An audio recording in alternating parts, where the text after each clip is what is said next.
এই মুহূর্তের সর্বশেষ আপডেট নিউজ নিয়ে আপনাদের সামনে হাজির হলাম। এখন শুনবেন সংবাদ শিরোনাম। মাত্র 10 মিনিটেই সরকারের ঘুম হারাম করলেন হাসনাত। সংসদে হাসনাতের ঘূর্ণিঝড়ে মহা বিপদে বর্তমান সরকার। জামায়াত এনসিপিকে নিয়ে দুশ্চিন্তায় তারেক রহমান। আরও জানাবো, মার্কিন নিষেধাজ্ঞার পাল্টা ব্যবস্থা নেওয়ার হুঁশিয়ারি চীনের। আপনারা দেখছেন লাইভ নিউজ বাংলা। এতক্ষণ দেখছিলেন সংবাদ শিরোনাম, এখন দেখুন বিস্তারিত। চলুন প্রজন্মের ভাষায় কথা বলার সাহস দেখাই। বিএনপি বা জামায়াত কিংবা এনসিপি কোনো দলের সীমানায় না থেকে আসলে বাংলাদেশের মানুষের স্বপ্নটাই তো এখানে সবচেয়ে বড়। গতকাল জাতীয় সংসদে সেটা চোখে আঙুল দিয়ে দেখিয়ে দিলেন হাসনাত আব্দুল্লাহ। তার পরিচয়ে থাকা ছাত্র জনতার অভ্যুত্থান কিংবা বর্তমান যুগের বর্বরতা সবকিছু ছাপিয়ে ছেলে মানুষই কোনো মঞ্চ নয়, বরং সংসদের মতো গুরুত্বপূর্ণ স্থানে তিনি যেন এক বিশাল বারুদের আগুন লাগালেন। স্পিকার তাকে শুরুতে 7 মিনিট সময় দিয়েছিলেন, কিন্তু সে ভাষণ এমনই ধারালো, এমনই অগ্নিঝরা হয়ে উঠল যে শেষই হচ্ছিল না। শেষে আরেকটু বাড়িয়ে মোট 10 মিনিট দেওয়া হলো। সেই 10 মিনিটের বজ্রকণ্ঠ আওয়াজের সামনে পুরো সংসদ চুপসে পড়েছিল।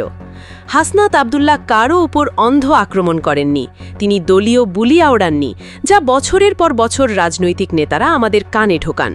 বরং তার বক্তব্য ছিল বাস্তবতার নির্যাস। কেউ আলাদা করে কোনো দলকে টার্গেট করেননি।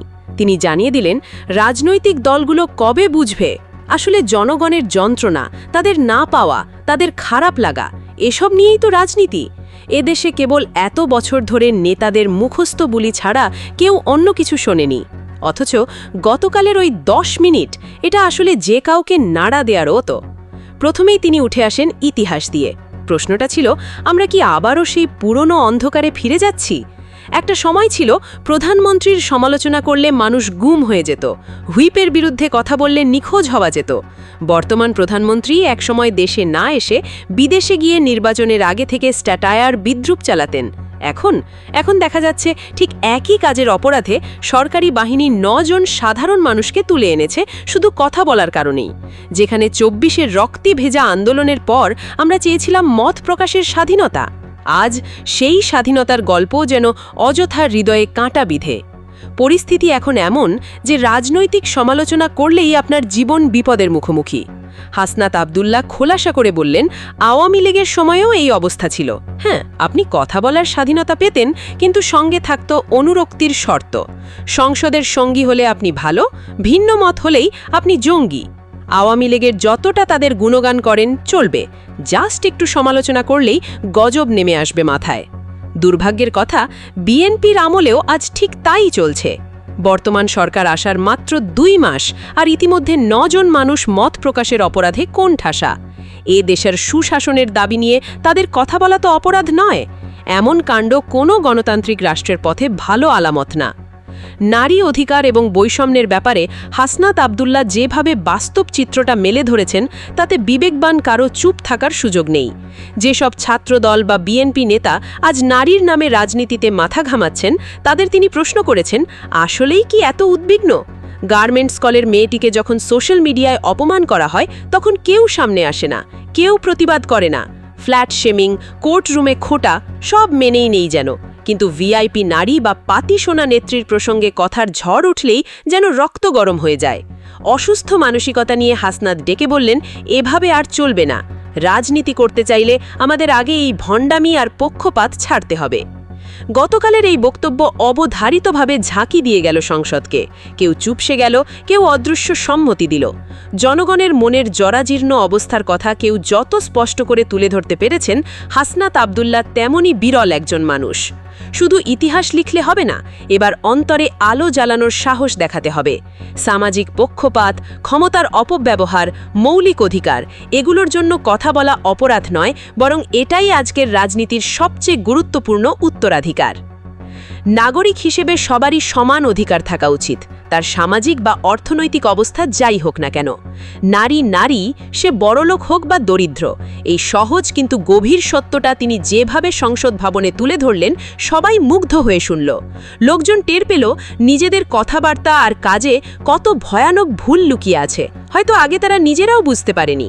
এরপর তিনি একটা বেশ গুরুত্বপূর্ণ বিষয় বললেন, বিএনপির সংস্কার নিয়ে এই আজব টালবাহানা। আজ বিএনপি যখন সরকারে, সংস্কার শব্দটাই যেন তাদের কাছে ভয়ঙ্কর। অথচ কাল যদি তারা বিরোধী দলে থাকত, তখন এই দাবিতে তারা মিছিল করত, স্লোগান চালাত, সরকারকে জবাবদিহি করতে বাধ্য করত। বাংলাদেশের রাজনীতির বাস্তবতা শোনেন, সরকারে থাকা মানেই দলগুলো ধীরে ধীরে জনসম্পৃক্ততা হারিয়ে ফেলে। উল্টো বিরোধী দলে থাকলে তখন তারা দেখায় তারা খুবই জনবান্ধব, মানুষের দুর্ভোগই তাদের মূল এজেন্ডা। ক্ষমতার চেয়ার অন্যরকম, একবার বসলে মাঠের মানুষের চাওয়া পাওয়াগুলো দূরের আওয়াজ হয়ে যায়। আর সেই চেয়ার যাদের দখলে, তারা অন্যদের মতামত আর চাহিদা বুঝতেই চায় না। তিনি সমালোচনা করলেন, মানবাধিকার কমিশন আর পুলিশ কমিশন বাতিল করে নতুনভাবে আরও শক্তিশালী বানানোর কথা সরকার বারবার বলছে। কিন্তু সত্যি সদিচ্ছা থাকলে এসব সিদ্ধান্ত আগে সংসদে পাশ করাতো, খসড়া নিয়ে আলোচনা হতো, বিকল্প উপায় খোঁজা হতো। কিন্তু সরকারের কাজে সেটা দেখা যায়নি। এসব আসলে দেখানো চমক, একটা রাজনৈতিক স্ট্যান্ড নেওয়া ছাড়া কিছুই না। সবচেয়ে যেটা কষ্টের জায়গা সেটাই তিনি বললেন, জুলাইয়ের বীরদের তাজা রক্তে তৈরি হওয়া আজকের এই সংসদ সেই সব যোদ্ধাকেই আজ উপেক্ষা করে। যারা 20 বছর ধরে ফ্যাসিজমের বিরুদ্ধে লড়েছে, তাদের কেউ পাত্তা দেয় না, সংসদে তাদের নামও ওঠে না। জাতি হিসেবে আমরা কৃতজ্ঞতার কথা ভুলে যাই। কল্পনা করুন, আজ এই সংসদ যদি শেখ হাসিনার স্বৈরাচারের ছায়ায় চলত আর বিএনপি থাকত বিরোধী আসনে, তাহলে তারা মঞ্চ কাঁপিয়ে সংস্কার চেতনার পক্ষে সাফাই গাইত। অথচ এখন সরকারে বলে বিএনপি এসব প্রশ্নকেই পাত্তা দিচ্ছে না। ব্যাপারটা মনে করিয়ে দেয়, দেশের সব সুবিধাভোগী নেতারাই সংসদে বসে আছেন, এসি ঘরের নরম চেয়ারে গা এলিয়ে দেন, কিন্তু মাঠের বাস্তবতা বাদ যায় সেখানেই। তিনি আবার সতর্কও করলেন সরকারকে, বললেন, এখন যারা ক্ষমতায় আছেন তাদের উচিত দেশের শিরায় শিরায় ছড়িয়ে থাকা এই জেন জি প্রজন্মের আশা বোঝা। এই নবীন প্রজন্ম ব্যর্থ, তারা আর জবাব ছাড়া কারো কাছে মাথা নত করতে চায় না। আগের কালের নেতা মন্ত্রীদের মতো লোক দেখানো বুলি তারা মানে না।